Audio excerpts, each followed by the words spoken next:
The two most important things in the life of all believers is prayer and reading your Bible. And in this video, I'm going to give you 3 simple tips that'll help you read your Bible and have a better understanding and draw closer to God through His Word. The reason reading your Bible is so important is because obviously it is the Word of God. Paul told Timothy that every word, every scripture is given by the inspiration of the Holy Spirit. So your Bible is more than just a book. It is literally from God. It is literally Holy Spirit inspired, and it is what we have to live by and what we need to draw closer to God and properly hear God and hear what He is saying to us. So you can trust and you can have confidence in the Word of God today and know that God is speaking to you through His Word. And I'm gonna give you just 3 simple strategies that we all should be applying. It's very basic, very beginner level stuff. And number one is knowing that the scripture and the Bible is going to line up. So Hebrews is not going to contradict Romans, and Romans is not going to contradict Peter. Like, it has to line up from Genesis to Revelation. And this is just to validate that the Bible is inspired by the Holy Spirit and given strictly and directly from the Spirit of God. Scientists say that it is impossible for over a span of hundreds, thousands of years for these different authors to be able to write different books on different continents and all align within the scripture. And that's exactly what the Bible does. It lines up. The Bible even says in one place that it has to line up on line, precept upon precept, here a little, there a little. Like, it has to connect. It has to join together. And that's exactly how we have to read it and view it, because that's how it was given and intended for us to read it. So with that being said, that goes to show you just how powerful the Word of God is, just how powerful God Himself is, because different people on different continents at different periods throughout history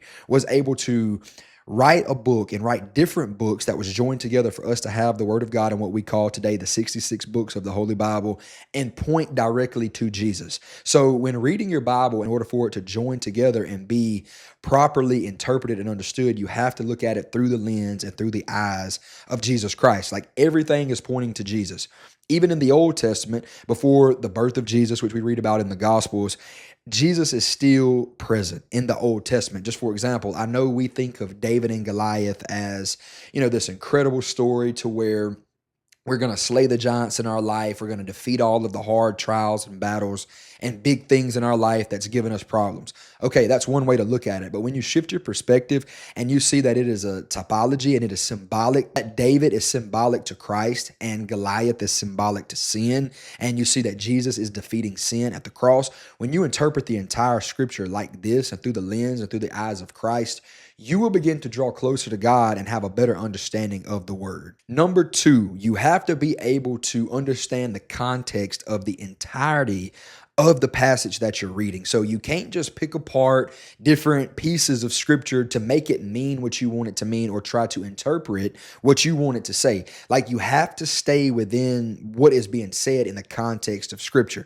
You can't just read one verse, but I would encourage you to read the verse before that verse, maybe the verses after that verse, kind of have an idea of what is being addressed or talked about in that specific chapter, in that specific book, or that specific group of chapters even sometimes. So that is why context is so important, because if you don't have the proper context, and I'll be honest, I used to be a person that was against context. I would say things like, don't take it that way. You can't do that. You can't do this. You can't say that. But when you really look at the context of scripture and you look at the entirety of what is being said, you will get a better understanding. You will get a complete and full picture of what's really going on and what is really being said, which you can then at that point apply a whole lot better. Number three, and I know this is going to be a little far-fetched for some of you, but if you have not done this, I would encourage you to do this.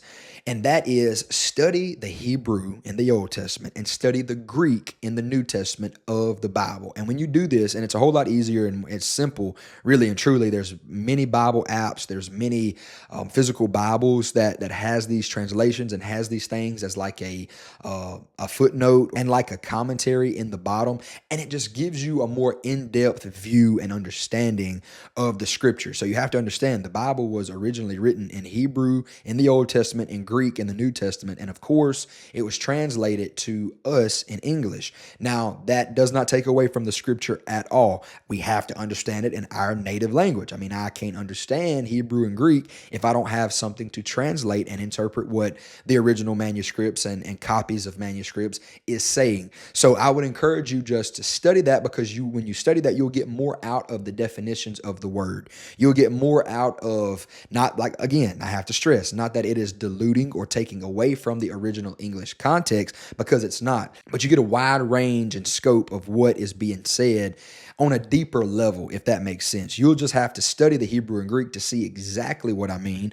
But for example, there's different types of the word love. We know there's agape love, there's phileo love, and I hope I'm pronouncing that right. And they mean two different things on a deeper level, but they still mean love. So when it's translated to love in our language, it does in fact mean love.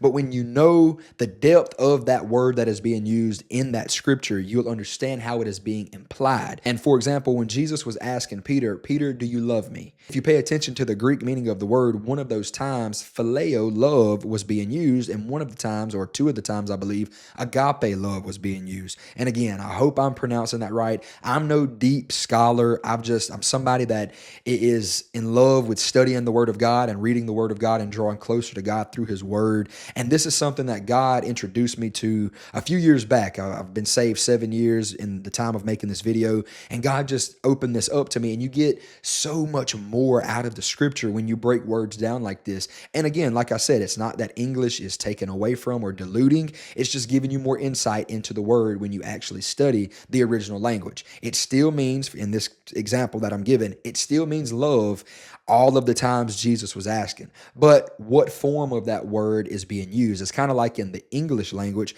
we have there.